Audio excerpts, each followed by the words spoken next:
नंद घरानंद भयो जय कन्हैया लाल की, हाथी घोड़ा पाल की जय कन्हैया लाल की, हाथी घोड़ा पाल की जय कन्हैया लाल की। नंद घरानंद भयो जय कन्हैया लाल की, हाथी घोड़ा पाल की जय कन्हैया लाल की। आप सभी को कृष्ण जन्म अष्टमी की ढेर सारी बधाइयाँ।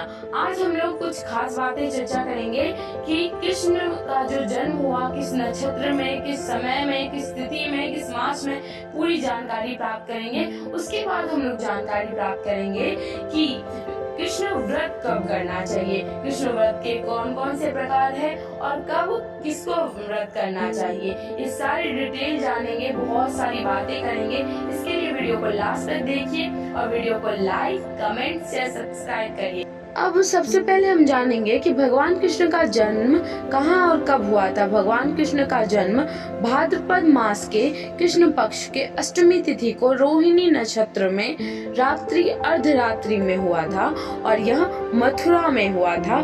श्री कृष्ण जी का जन्म यह तो लगभग सब जानते हैं, लेकिन यह कोई कोई जानता है कि भगवान श्री कृष्ण का जन्म अष्टमी तिथि को बुधवार के रोहिणी नक्षत्र में अर्धरात्रि को ही क्यों हुआ। भगवान श्री कृष्ण का जन्म अष्टमी तिथि के मध्य रात में होने का प्रमुख कारण चंद्रवंशी होना है। भगवान राम सूर्यवंशी है क्योंकि उनका जन्म सुबह हुआ था और भगवान श्री कृष्ण चंद्रवंशी है क्योंकि उनका जन्म रात्रि में हुआ था। श्री कृष्ण चंद्रवंशी है और चंद्रदेव उनके पूर्वज चंद्रदेव के पुत्र बुध हैं, इसलिए भगवान ने जन्म के दिन बुधवार का चुना।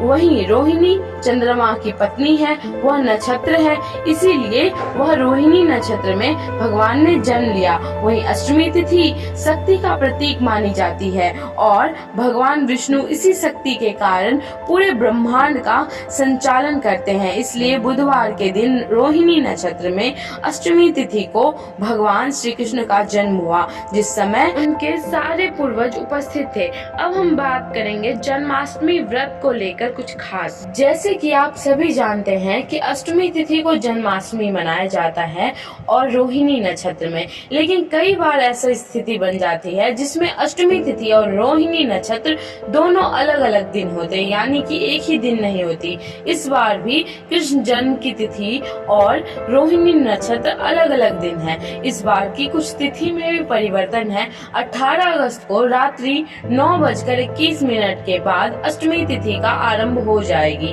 और 19 अगस्त को रात्रि 10:59 तक रहेगी। वहीं रोहिणी नक्षत्र का आरंभ 19 अगस्त को 1:54 से शुरुआत होगी।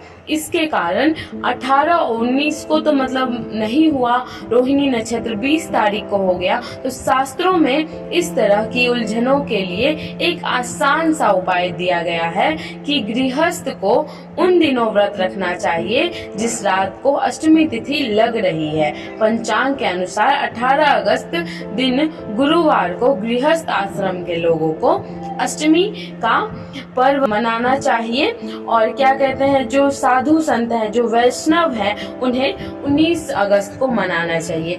अब आपके मन में यह भी सवाल उठ रहा होगा, आखिर क्यों गृहस्थ जीवन वाले को 18 तारीख को और साधु संत को, वैष्णव को 19 को मनाना चाहिए। इसका भी कारण है। कृष्ण जो जन्माष्टमी होता है, कृष्ण का जो जन्म व्रत होता है वो 2 प्रकार के होता है। पहला तो जन्माष्टमी व्रत होता है और दूसरा होता है जन्मोत्सव व्रत। दोनों अलग अलग प्रकार के हैं। जन्माष्टमी व्रत में यह होता है कि देवकी माता का जो प्रसव के समय का जो तकलीफ होता है, जो पीड़ा होता है, उसे कम करने के लिए और कृष्ण जन्म के लिए उत्साह पूर्वक उनका इंतजार करने के लिए व्रत किया जाता है।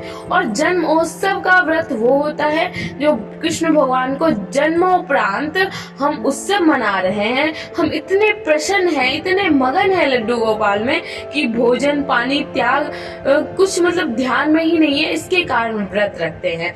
तो जो पारिवारिक वाले लोग होते हैं वह जन्माष्टमी व्रत रखते हैं। क्योंकि देवी की मैया का जो गर्भ पीड़ा है वो भी कम हो और कृष्ण भगवान की जन्म की उत्साह उनमें भरी रहे। और जो साधु संत हैं, जो वैष्णव जन हैं, वह जन्मोपरांत भोग समर्पण पूजा करते हैं, जिनसे वह उत्सव मनाते हैं। इसके लिए वह व्रत रखते हैं। सबके अपने अपने तरीके हैं। आप जन्माष्टमी व्रत भी कर सकते हैं, जन्मोत्सव व्रत भी कर सकते हैं और आप दोनों ही पूजा में शामिल हो सकते हैं। यह ऐसा माना जाता है